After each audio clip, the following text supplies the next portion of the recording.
The Los Angeles Lakers have earned their place in history as one of the NBA's most storied franchises. Their legacy includes 14 NBA championships and a long line of legends who have carried on the Lakers' winning tradition. But the team's most celebrated run of success came in the 1980s, with 5 NBA titles in 9 years. At the heart of it all was Magic Johnson, orchestrating the flashy style of play that came to be known as Showtime. The cast also included Kareem Abdul-Jabbar in the middle, James Worthy on the wing, and head coach Pat Riley on the sidelines. Next year, we're going to win it again. The architect of the dynasty was LA's Hall of Fame guard turned executive, Jerry West. Today, you will have a unique opportunity to hear from a panel of former Lakers as they gather to share their reflections on that golden era in franchise history. It's coming up next on NBA Roundtable, the Los Angeles Lakers. When you have watched basketball as long as I have, I've always had a special attachment to players, and particularly players that played the game like these guys do. And this was probably, in my opinion, by far the greatest teams I've ever seen. The greatest guys, and I can't compliment these people enough. These are the nicest people to work with that I've ever been around in my life. There was tremendous compassion for each other. Going to practice every day was like a game because they were so highly competitive, but everyone knew their role. And I think for anyone who's been a player, been a coach, and have an opportunity to work in the front office, if you ever have a chance in your life to be able to be around a group of people like I was around, that's the most special thing you'll ever dream. There's not a day that goes by when somebody mentions basketball that somewhere along the way that these people's names doesn't come up in the conversation, but unbelievably special group of people. All of them been really successful, and I think it's a tribute not only to them, but where they've been in their lives. Yeah, I can say the thing that meant the most to me coming to this organization, to build on what everyone has said, is that, you know, we had the talent. There's no question about that. We had great players, and that was only the start of success. You know, without the chemistry and the cohesiveness, it never could have happened. But the thing that made it for me was that we really liked each other. I mean, this was a team that really, I'm not talking about just teammate-like, I'm talking about like and love each other. We loved each other, but we really liked coming to practice. I mean, the games were easy, and practice was easier because we used to look forward to seeing each other. And we never allowed anybody to go astray. I mean, Magic was great at monitoring everybody. As soon as you walked through the door, if you were in a bad mood, we knew it. And we knew how to gather around you. It might be my day, one day it might be somebody else's day, but we really, really liked each other. And for me, that just made all the difference in the world. Wanting to come to practice, wanting to, you know, sit beside my teammate Kurt, sit beside me in the locker room. We have our one-on-one conversations, and then we'd have, you know, everyone had relationships, but we all were one. And that's what lasts. I mean, guys play together and then they move on, but with this team, it's everlasting, as is indicative. Here we are today. Do you ever collect the DVD Band of Brothers? That 10 DVD set? It's like Band of Brothers. Yeah. When we see each other, it's like we might see each other from 20 feet and you see that smile come on your face. That bond is always there. And going back to Jerry, I've never been able to thank you, but you gave me a chance to play on the championship team after 10 years. Congratulations. Tell me what Bob McAdoo has meant to this team. I tell you, an offensive weapon coming off the bench. A big man who can do it all, run the court, block shots too. He's just a big weapon. I tell you, I'm just glad that we had him on our team. All right, the celebration continues here. I want to thank you personally for that because, you know, I'd done everything in my career, but, you know, I see how guys, I know Patrick Ewing now. You look at guys like Karl Malone, they've had great careers, but they never got that championship, and you gave me the opportunity to play and get with this band of brothers right here. When you're on a championship team, you bonded forever until they put you 6 feet under. Hopefully that ain't gonna be for a while now. Hopefully. I always felt one of the most important characteristics of this group, all great athletes in their own right, and all strong personalities, but they were, each and every one of them was willing to subordinate anything of a personal nature for one common goal, and that was to be successful and win. They'll never forget this moment. For me, it was like I was at home with the family. It was just, everybody loved, like you said, everyone just really cared and loved one another. I couldn't understand it because I thought that was sort of an oxymoron because these two used to fight in practice all the time. Mitch and Kurt, who get the most stitches and like high five one another. I got six. I'm like, what is going on?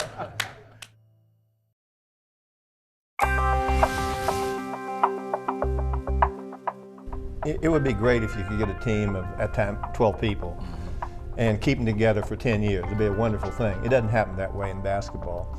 And really, AC, your first year there, what I've always wanted to ask you, and you know, and even Bob, because you know Bob had gone through times which I know were awkward for him, and it might be interesting for you guys to expound. What was it like to walk around this group of great players? I'm not talking about good players. I'm talking about truly great players.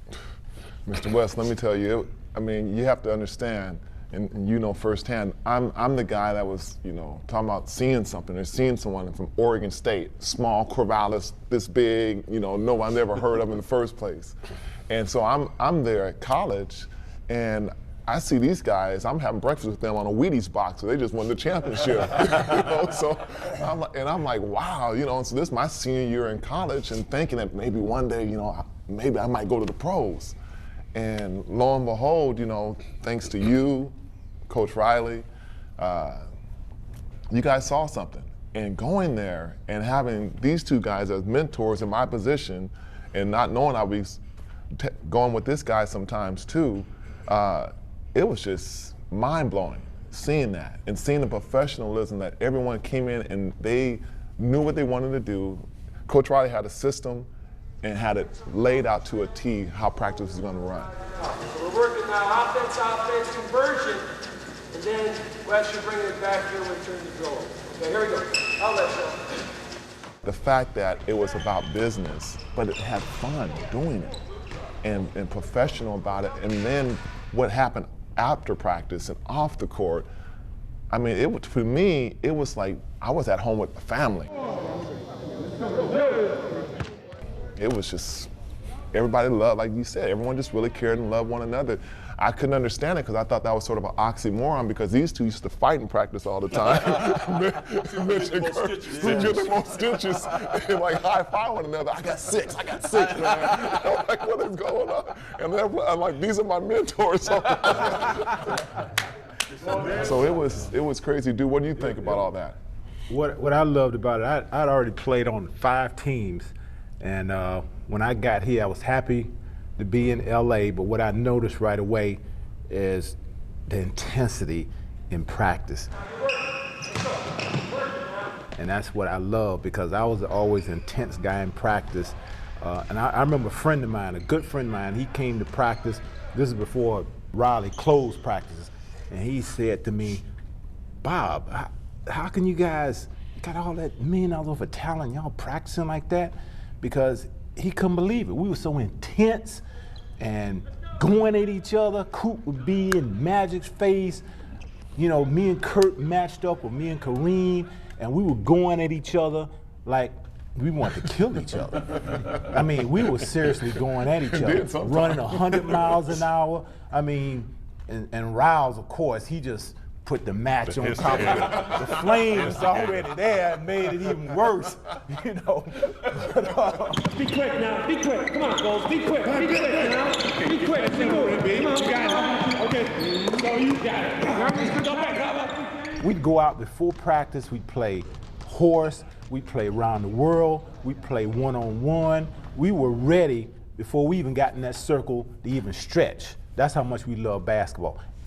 We had a lot of work as far as guys with come in with bad attitudes, or because Kirk never seemed to be happy when he came to practice.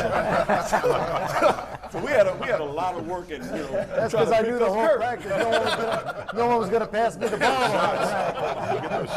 I thoroughly enjoyed coming to practice, but I knew I had to come to practice with a mean face to get ready to go. Nobody cared about scoring the points. Nobody cared about getting their name in the paper. Nobody cared who got the credit. You know what we cared about? Was whooping your butt at the end of the day, that we had more points than you had. That was showtime. But I want you to know that this man has a smile that lights up a television screen from here to Bangor, Maine. It was a tight game, and finally it came down to the last second. I can still see Kareem cutting across the middle. To Kareem, skyhook up and good. Lakers win. I'm running over there, full speed. I'm jumping up. I'm choking him. Yeah. And Magic Johnson is out there celebrating like they just won the NCAA championship. He turns, he's so serious. I say, Buck, we got 81 more games. Quit choking me.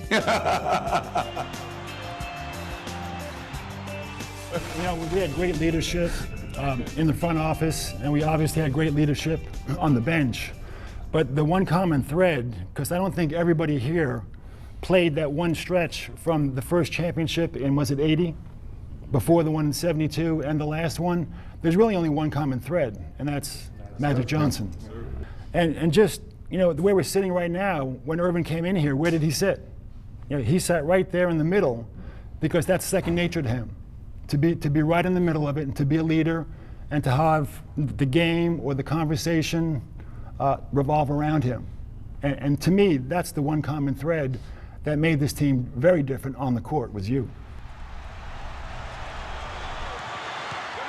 Magic right side to Worthy, slam dunk. Scores. Magic from midcourt made a 43-foot bounce pass. Woo! How did he sing? Magic introduced me to a style of game that I still just wake up sometime and I'm on the wing, and that's all I have is my memories, because I can't run anymore. But Showtime, to me, I was born again with Showtime, because it was a style of game that was disciplined, extremely disciplined. People don't understand. It was a disciplined style, but it was a beautiful thing to be on the floor with what I consider the best player. People ask me all the time, who would you rather play with? Bird, Jordan, Kobe.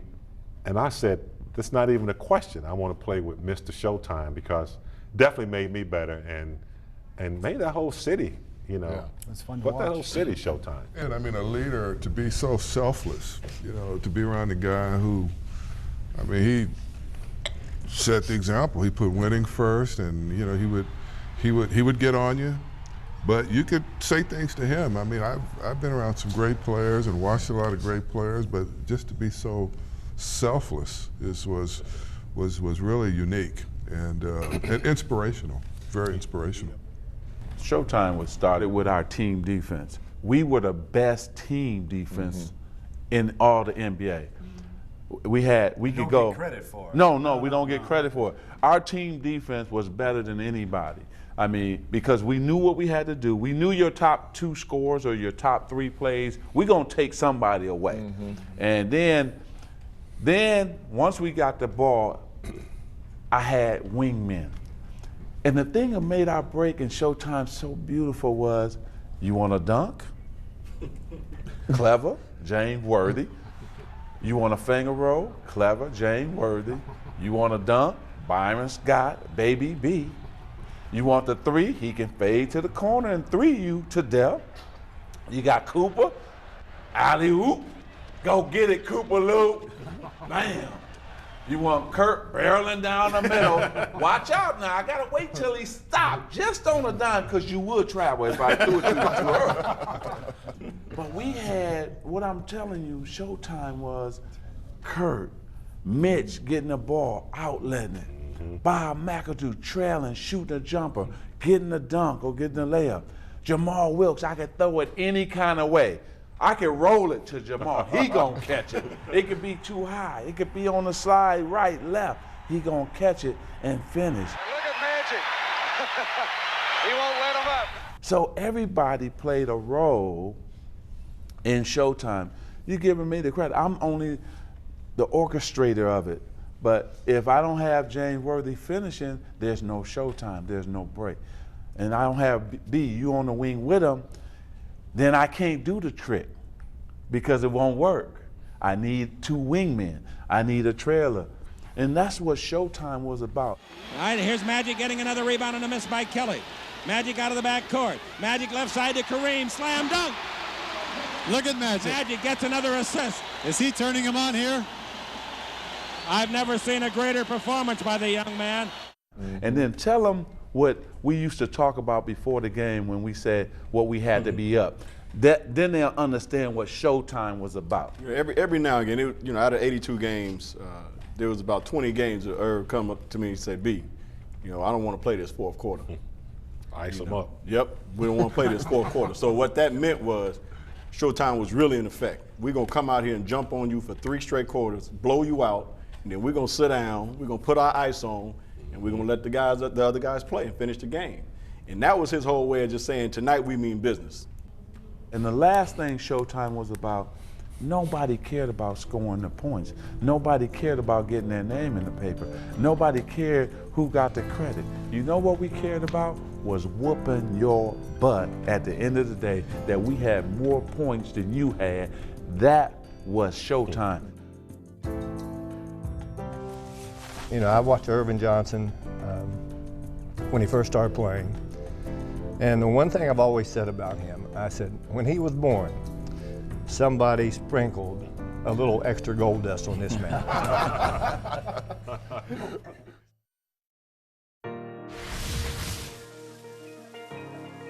We perfected our style. And once that style was perfected, we got to see 2 things on this team. One was a sky hook, beautiful, something you could never see unless you played on this team. And we saw it day in and day out. Another thing that we saw once we got our fast break going was we got an opportunity, and I think Byron and AC and all the guys who were on the end of that break, we got a chance to see some of the best trickery of all time. I mean, it's one thing when you're playing and you dunk and you turn the crowd on, but when you're out there with somebody on the floor and they're doing things and you're out there on the floor saying, damn, did you see that? Scott lost it. Here comes Magic to pick it up. Magic in deep and no left pass to Scott.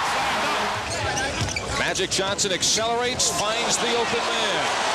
360 turn up midcourt. He's in the front court. He's down the middle. He's all the way back. That layup, go! You have to understand, when Magic gets a rebound, we're not even on the other end of the court yet. He's already decided on how he's going to trick you. He already sees the angles because he knows Byron and I are running, Coop and Byron are running. So he's already, Magic could take a snapshot of the court, meaning that he could be in effort to get a rebound. And when the ball hit his hand, he just took a quick snapshot, and that's all he needed to take. But I remember this one play, we were going against Phoenix, 3-on-2. They had 2 defenders back. And Magic, when those eyes get big like that, he had already figured out what he's going to do. It's over. So he's coming down. Byron's I'm on the left side. Byron's coming, trailing on the right side. And Magic whoops it around his back like he's going to come to me. And you can see the whole building just shift. Forget about the players. The people in the stands just shifted. And he looked at me and whooped it back to Byron.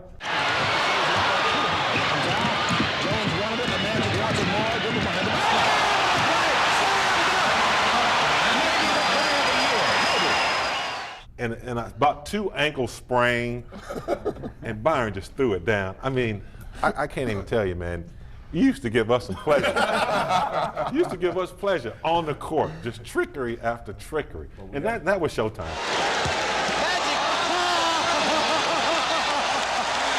And they'll talk about that for a week. As I say, I've seen a lot of incredible players, and I'm not sure in my lifetime that some people are born and it's almost like they're put here for a reason. And, you know, I've watched Irvin Johnson when he first started playing.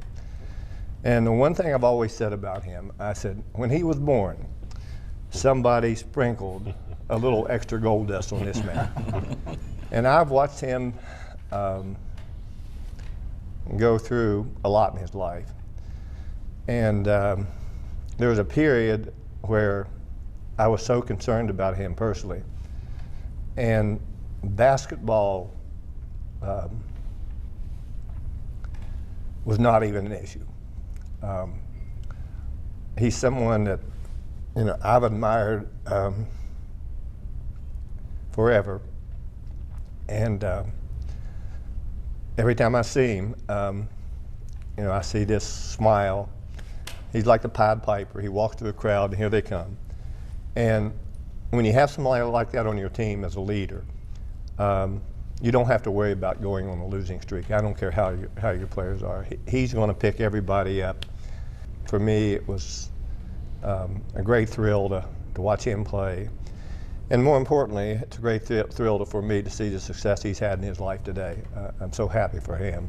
But more importantly, I think the love he shows for you guys, when he could be above you, he never showed that.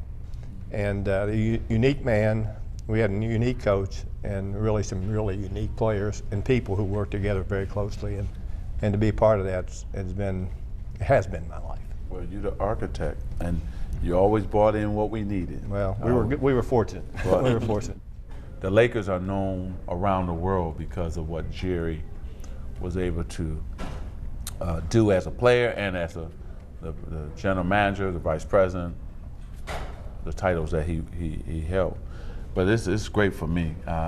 We haven't had this much fun, and I don't know how long, just laughing, the hugs. And I often tell people it's two things that you miss when you retire.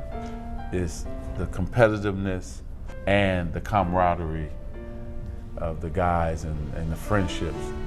And I tell young players, you better enjoy it and bottle it up, because it's over so fast. We all think it was gonna last forever, but it was over so fast, and I just miss all of them. So this was just special to see everybody once again.